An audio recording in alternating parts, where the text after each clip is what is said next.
Buenas noches, queridos amigos. Estamos en una nueva sesión del Club Cuántico para conversar de ciencia y tecnología. Hoy con un invitado muy interesante, Omar Sabaj. Él es doctor en lingüística de la Universidad de La Serena y vamos a conversar sobre su actividad científica y sobre su profesión, el lenguaje. Hola Omar, ¿cómo estás? Hola Marco, ¿cómo estás? Estoy muy contento de estar acá en el Club Cuántico. Agradecido que hayas aceptado nuestra invitación y escrito en nuestra revista además. Claro. Omar, quisiera consultarte, primero para partir la conversación, es la importancia del lenguaje en el desarrollo de la civilización, cómo aparece por primera vez el lenguaje, por qué el ser humano está dotado de esta característica. Bien, bueno, la pregunta en realidad es bastante difícil de responder, todavía tenemos un gran... Esa es la gracia, esa es la gracia.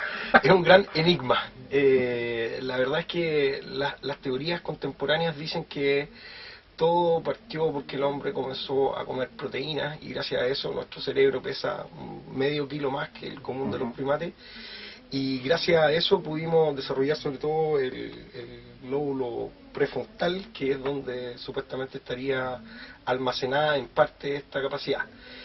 La importancia del lenguaje para el desarrollo de la civilización, capital. Digamos, es lo que nos distingue como especie respecto de todas las otras especies que tienen sistemas de comunicación, pero no hay ninguna especie que tenga un sistema de comunicación como el sistema lingüístico humano. ¿En qué sentido? Primero, que tiene la posibilidad de ser analizable. Esta idea de que podemos partir en pedacitos y que cada pedacito contribuye a una parte del significado, de un aspecto específico del lenguaje humano. Otra de las características específicas es lo que un connotado lingüista norteamericano, uno de los padres de la lingüística contemporánea, Noam Chomsky, denomina la libertad frente al control del estímulo. Pareciera ser que los seres humanos somos los únicos que podemos quedarnos callados cuando nos preguntan algo, o incluso mentir, ¿no es cierto? Se ha visto esa capacidad también en otros tipos de animales, pero la verdad es que así como está en el lenguaje humano es una característica particular. El lenguaje en general ha contribuido al desarrollo de la civilización, al desarrollo del conocimiento básicamente, pero el origen mismo todavía no sabemos muy bien por qué se produjo esto. Sabemos que es de importancia capital para lo que conocemos con el nombre de la actividad cooperativa, el ciclo en el mundo de las cavernas. Pero uno podría decir si esto es un proceso evolutivo, que hay un protolenguaje primero y después se produce lo que nosotros conocemos como lenguaje. Se supone que sí, y hubo ciertos investigadores, sobre todo a finales del año, digamos del siglo XVIII, que trataron de reconstruir este protolenguaje, el que denominaban el famoso indoeuropeo, que se supone que es una lengua madre que combinaba aspectos de lo que hoy conocemos por el latín, el griego y el sánscrito. Entonces, este famoso protolenguaje sería la lengua madre de todas las lenguas que conocemos hoy en día. Ahora, evidencia empírica de eso no tenemos mucha. No tenemos mucha de que... Son más bien especulaciones. Son más bien especulaciones de cómo se tuvo que haber desarrollado esto. Pero esto parece, si el ser humano, como Homo sapiens, se genera en un cierto lugar, ¿no esperaría uno que los lenguajes fueran más o menos parecidos unos con otros? En efecto, los lenguajes, las lenguas específicamente, son muy parecidas unas con otras. Lo que pasa es que en su superficie no son parecidas. Hay aspectos que son comunes a todas las lenguas. Por ejemplo, no existe ninguna lengua en el mundo que no tenga sustantivos o verbos. Hay algunas que no tienen adverbios y otras que no tienen adjetivos. Pero si uno se va a la descripción del diseño profundo de las lenguas tienen muchos aspectos en común. Se supone que luego con la evolución se fueron diferenciando y ahí lo que sucede es que existen ciertas, digamos, rasgos o recursos que las lenguas ocupan de forma diferente. Entonces, por ejemplo, en nuestras lenguas occidentales, todo lo que dice relación con los tonos es muy poco importante. En cambio hay otras lenguas, sobre todo asiáticas, los japoneses, ¿no es cierto?, las que se llaman en términos estrictos las lenguas aislantes, las cuales el tono es esencial, por ejemplo, para transmitir los significados. Entonces, desde el punto de vista de la estructura silábica, por ejemplo, son lenguas muy simples. En general, el japonés tiene una consonante y una vocal, y todos los recursos de significado se dan por los tonos. Entonces está A, O sea, significa tú puedes una decir cosa. lo mismo de varias maneras, ese es el De- sentido.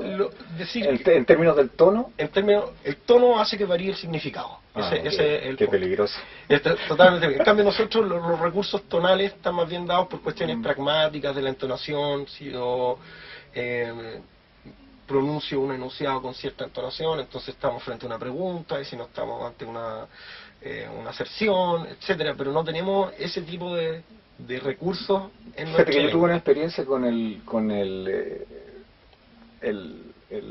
la lengua rusa, porque las construcciones son diferentes a como las tenemos nosotros. Entonces, si tú construyes de acuerdo a las estructuras gramaticales que tenemos nosotros, o hablas de la misma manera, los tipos no te entienden. Entonces, la cadencia uno la va aprendiendo, el ritmo uno lo va aprendiendo en el día a día, con el que conversa. Con el que Y conversa, ahí te claro. das cuenta cómo cambian los significados. Claro, y bueno, el ruso junto con el alemán y el latín, Que etcétera, además tienen declinaciones. tienen declinaciones. Entonces Sí, eso ya no- partimos mal. ya partimos con una cuestión bastante diferente. Ahora, existen ciertos mitos que uno también podría derribar, porque se tiende a asociar ciertas lenguas con ciertas cosas, ¿no es cierto? Se Ujú. dice que el francés es el lenguaje del amor, y que Claro. la filosofía se hace en alemán, etcétera, y todo ese tipo de mitos. La verdad es que todas las lenguas tienen ciertos recursos expresivos, pero no están distribuidos de la misma forma. Entonces, para nosotros, por ejemplo, en español, tenemos una morfología riquísima, y por tener una morfología riquísima, el orden de las palabras, al igual que en el latín y en el ruso y en el alemán, el orden de las palabras es bastante libre. Pero en el caso nuestro, por ejemplo, del castellano, del español, tú me Sí, corregirás, eso pero también es una- soy eso también es una- soy un absoluto ignorante en esto. Sí. Por ejemplo, entiendo que antiguamente también había declinaciones, o sea, se declinaba... Claro, mientras más cercano estaba el español al latín, La declinación la se declinación mantenía. se mantenía, y hoy en día también tenemos declinaciones. En Ujú. concreto, en español se declinan los pronombres personales.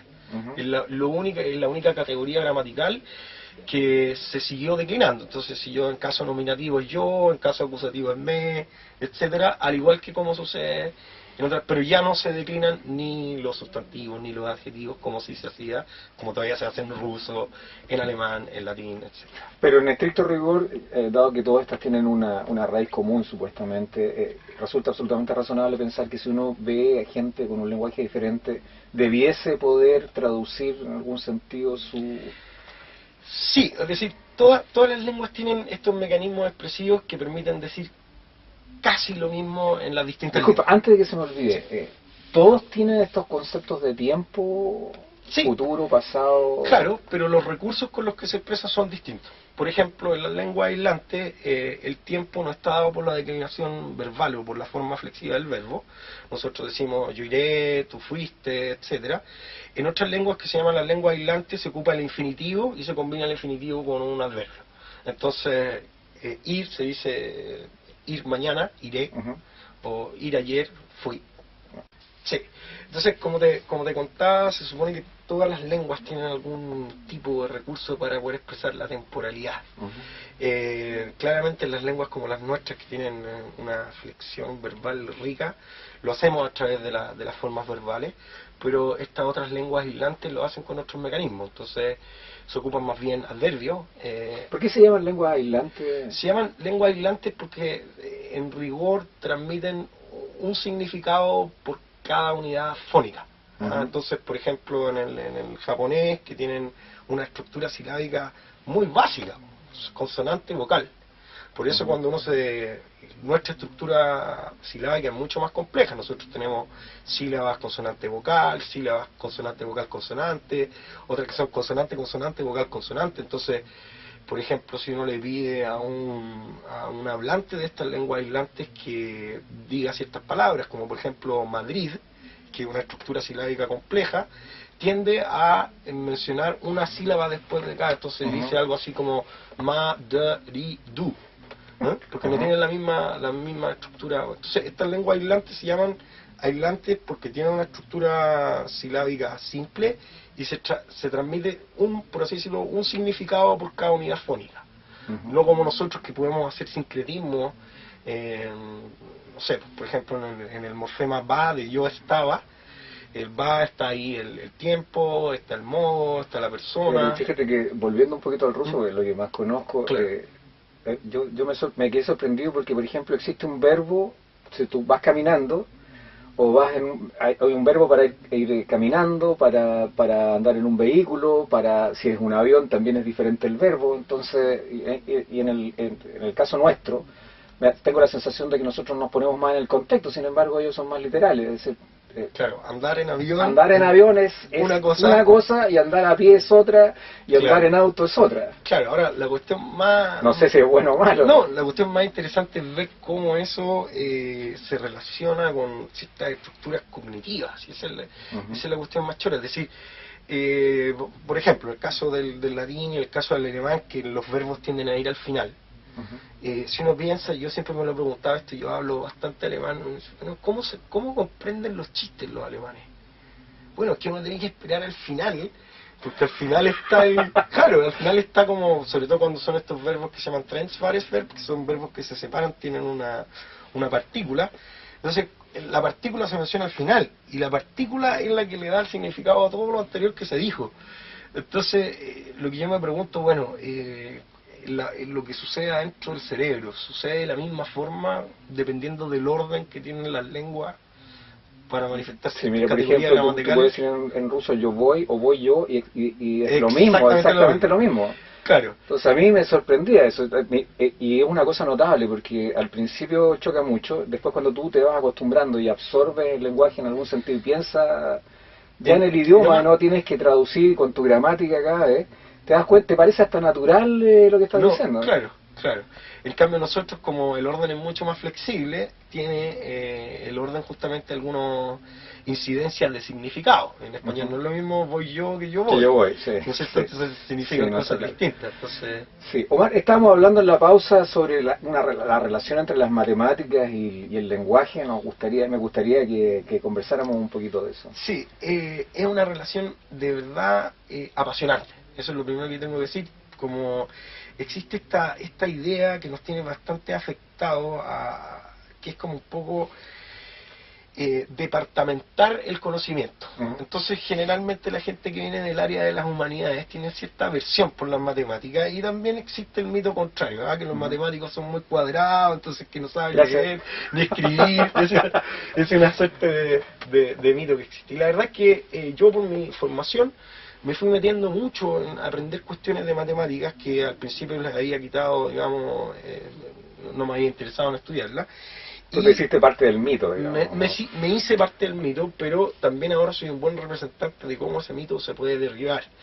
Y estudiando sobre todo cosas que se empezaron a estudiar ya en los años 30, me refiero específicamente a todo lo que hizo Shannon y Weaver, y específicamente hay ahí un lingüista muy famoso de los años 30, un norteamericano que se llama George Kingsley Zipf, el cual propuso esta famosa ley de Zipf. Y la ley de Zipf es bastante interesante, dice relación con las frecuencias de las palabras en los textos. Entonces, lo primero que algunas cosas como algunas ciertas de patrones.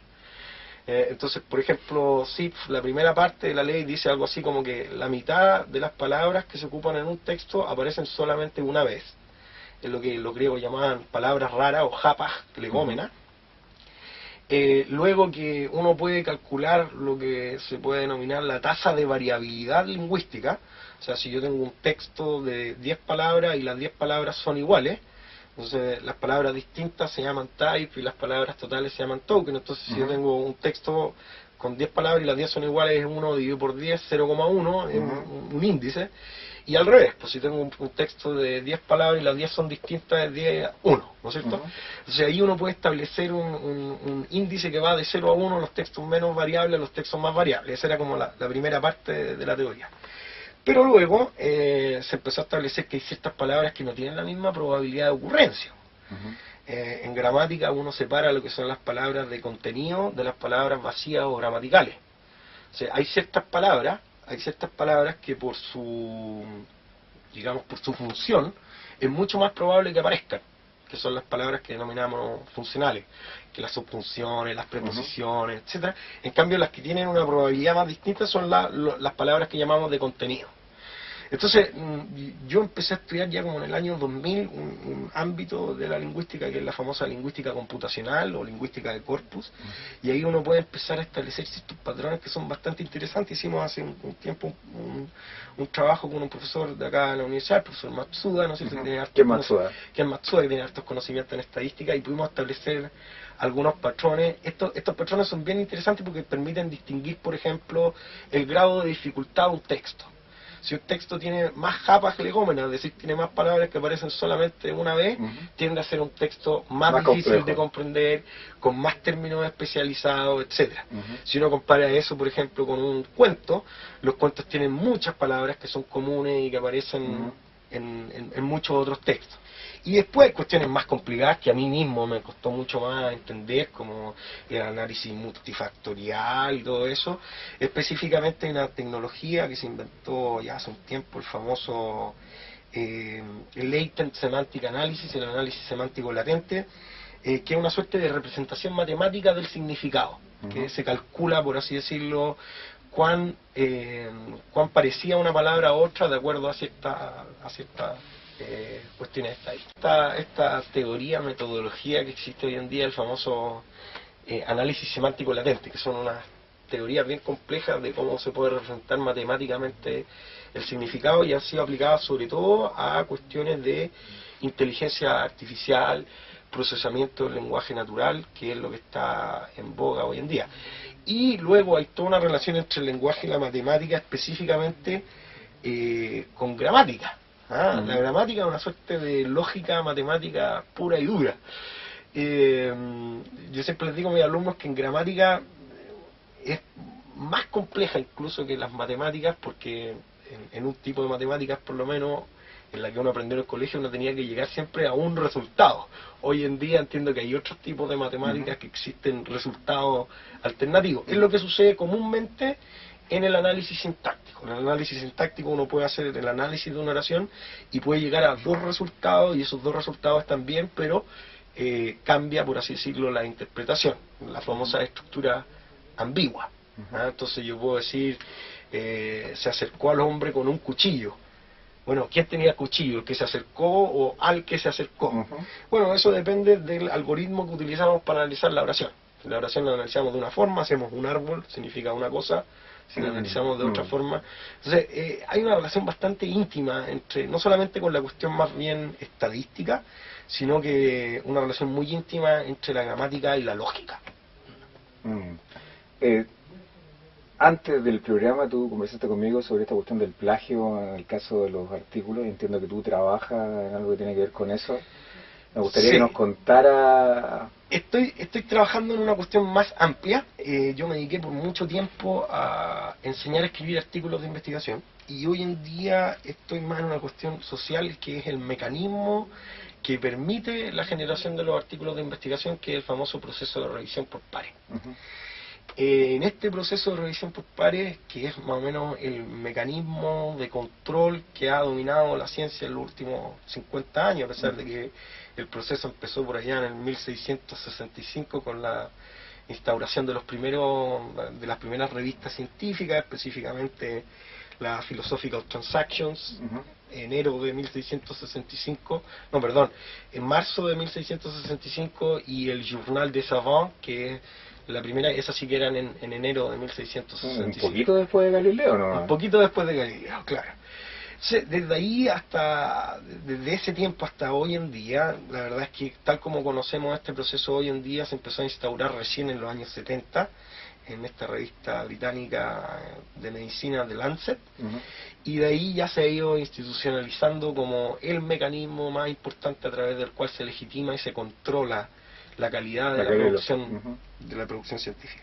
Dentro de este mecanismo han habido muchos casos, ¿no es cierto? Y dentro de esos casos está el plagio, o incluso más que el plagio, la fabricación de datos. Es famoso el caso de un físico, ¿no es cierto?, el famoso el caso Sokal, Alan Sokal. Sokal quería demostrar que los editores de las revistas de ciencias sociales se sesgaban las decisiones que tomaban de acuerdo a lo que ellos mismos les interesaba. El libro Las imposturas intelectuales salió después, claro. Sí. Específicamente él envió un trabajo a una revista bien importante, Social Text, y escribió un trabajo que eran en realidad puras patrañas, en la cual se cuestionaba la teoría, la ley de gravedad. Entonces se decía que la ley de gravedad era una cuestión subjetiva y que en realidad dependía de dónde uno lo estaba mirando. El mismo día que aparece publicado el artículo de Sokal en esta revista, que era muy prestigiosa, cuya editora en ese momento era nada más ni nada menos que Julia Kristeva, él escribe otro texto, por así decirlo, abriendo y dando cuenta de que esto era simplemente una farsa y un fraude, y por lo demás, lo que era muy triste, confirmando que en efecto los editores de esta revista aceptaban aquello que confirmaba sus propias creencias. Este es uno de los casos más emblemáticos que hay en los problemas que tenemos en la producción y en la validación de la ciencia. Hace muy poco se supo que un investigador coreano en el año 2004 que había asegurado que había clonado por primera vez células madre, la verdad es que había inventado todos los datos y lo había fabricado. O sea, me estoy metiendo un poco más en el tema de qué es lo que lleva a un investigador a inventar datos para poder cumplir, ¿no es cierto?, con la expectativa. Tú sabes que Newton acusó a ¿cómo se llama? A Ptolomeo de fabricación de datos. También sucede. Sí, bueno, es poco probable que los haya inventado, digamos, pero aparentemente tomando en cuenta todas las restricciones que tenía para hacer sus mediciones. Claro, pero Newton se tomó el tiempo de reprocharle su mal uso de datos de otros investigadores de la época, investigadores entre comillas. Claro, pero en definitiva lo que estoy estudiando ahora es cómo los factores sociales influyen en la generación del conocimiento. Entonces esta idea, yo creo que errónea, de situar a los científicos como en otra galaxia, como que son los dueños y los dioses del Olimpo del conocimiento. Y la verdad es que los científicos somos seres humanos igual que todos, que tenemos intereses particulares. Muchos de esos intereses son bastante pedestres, ¿no es cierto? Muchas veces nos vemos bajo la presión de tener que publicar artículos. Este famoso adagio gringo que el publish or perish ha llevado a que en definitiva se generen prácticas que no son muy sanas para el avance científico, por decirlo menos. Y esta es como la punta del iceberg, es decir, de ahí para abajo hay muchas otras cosas que todavía tenemos que investigar y averiguar. Específicamente cómo las redes sociales que construye un científico determinan la producción y la validación que uno tiene, por ejemplo. O cuando alguien es realmente un científico, que otra pregunta, cuando alguien realmente ingresa a la academia. Entonces hay distintas etapas, hay algunos que dicen, mira, cuando tú terminas tu doctorado y terminaste la tesis, ya está ahí en la comunidad científica. Otros dicen, no, es cuando publicas tu primer artículo y ese artículo sale divulgado en el mundo. La verdad es que a partir de lo que yo he investigado, yo creo que la verdad es que uno está en la academia realmente cuando participa como revisor por pares. Es decir, cuando porque es una responsabilidad muy grande. En definitiva, de ti depende cuál es el conocimiento que se valida y que se difunde, etcétera. Entonces, claro, ¿cuánto tiempo uno se demora para que lo llamen a evaluar, por ejemplo, proyectos Fondesit? Y pucha que es una función importante. En definitiva, tú estás determinando el futuro de otros investigadores y, por lo tanto, este proceso tiene que hacerse de forma justa, en los tiempos que corresponden. Pero hay cosas muy notables. Por ejemplo, tú sabes que el año 95 se obtuvo el premio Nobel un grupo del MIT, me parece, con otros investigadores sobre la condensación de Bose-Einstein, después de 75 años. Y la primera vez que se presentó un artículo que tenía que ver con eso fue un indio, un científico indio que se llama Nat Bose. Ese artículo fue rechazado.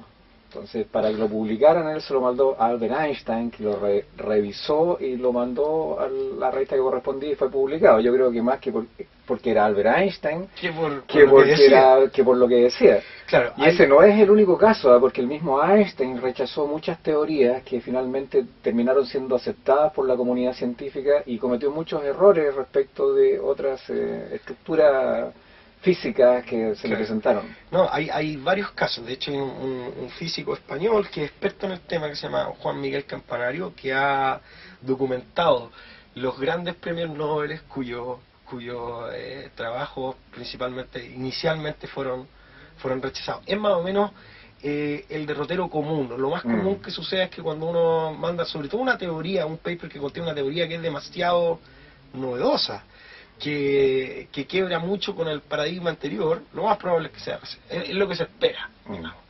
Pero de cualquier forma, yo creo que estos son temas que, para aquellos que están interesados en la formación de científicos, deberíamos poder introducir estos temas mucho antes en la formación. Es decir, porque ¿qué sucede? Uno parte siendo el ayudante de un profesor, después uno le tinca, mira, voy a seguir un posgrado, y después uno se ilusiona, y no es cierto, dice, voy a estudiar un doctorado, y con esto voy a aprender mucho, y no conoce, por así decirlo, la trama interna de cómo funciona. No, es que uno va aprendiendo en el camino. Uno va aprendiendo en el camino. Como el taller de arquitectura. Claro, ahí te enseña, tú aprendes. Claro, yo creo que esto se podría hacer de forma un poquito más explícita, instrucción más explícita, no que uno tenga que caerse todas las veces para poder ir aprendiendo, y de esa forma lograríamos, digamos, indicadores de formación de investigación un poco más rápido. Hoy en día formar a alguien que sale del pregrado hasta que llegue a ser un investigador consolidado, por así decirlo, tiene que pasar muchos años, digamos... Y en general yo te voy a decir que la gente se forma sola, no hay, por eso, porque tampoco hay, digamos, los profesores tampoco están... O sea, ¿quién te enseña a ser investigador? No, si tú aprendes solo. Se aprende solo. Yo creo que uno podría recibir instrucciones explícitas y con eso podríamos, digamos, avanzar más mejorar más rápido. Claro. Omar, estamos llegando al final del programa. Quiero agradecerte tu participación en este número, en este evento de hoy día. No sé si quiere decirle algo a nuestros auditores y telespectadores. Nada, solamente agradecer la invitación. Yo soy un fan bastante consolidado del Club Cuántico, así que estoy muy contento que me hayan invitado. Bueno, amigos, nos vemos en 15 días más en un nuevo programa del Club Cuántico.